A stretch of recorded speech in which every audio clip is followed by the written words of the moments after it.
বিচার প্রক্রিয়া এটা স্বাধীন। আমরা আমরা একটি স্বাধীন বিচার বিভাগে বিশ্বাস করি। সুতরাং বিচার কি হবে সেটা বিচার বিভাগ সিদ্ধান্ত নেবে, রাজনীতিবিদরা নেবে না।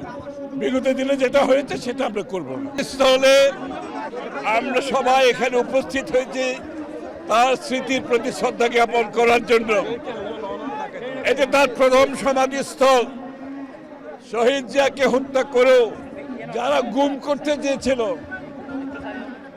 সেই শহীদ জিয়া আজকে বাংলাদেশের সর্বশ্রেষ্ঠ জায়গায় তার সমাধি হয়েছে সংসদের পাশে। এবং তার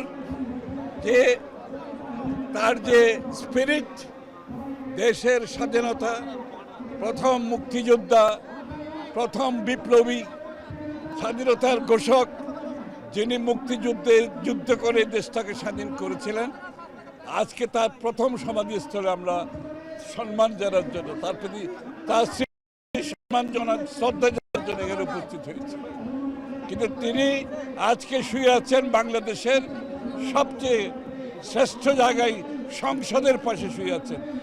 যে গণতন্ত্রের জন্য উনি প্রথম বাংলাদেশে একদলীয় শাসন থেকে গণতন্ত্র, বহুদলীয় গণতন্ত্র প্রবর্তন করেছেন, আজকে সংসদের পাশে উনি শুয়ে আছেন।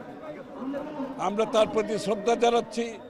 মুক্তিযুদ্ধের নায়ক, যুদ্ধস্থলে যার যুদ্ধের মাধ্যমে বাংলাদেশ স্বাধীন হয়েছে, যিনি প্রথম রিভোল্ট করেছিলেন এবং বাংলাদেশকে আধুনিক স্বাধীন সার্বভৌম রাষ্ট্রে পরিণত করেছেন, সেই পথ আজকে আমরা ফিরে পেয়েছি।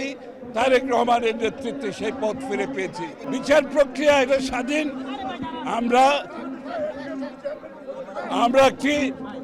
একটি স্বাধীন বিচার বিভাগে বিশ্বাস করি। সুতরাং বিচার কি হবে সেটা বিচার বিভাগ সিদ্ধান্ত নেবে, রাজনীতিবিদরা নেবে না। বিগত দিনে যেটা হয়েছে সেটা আমরা করব না।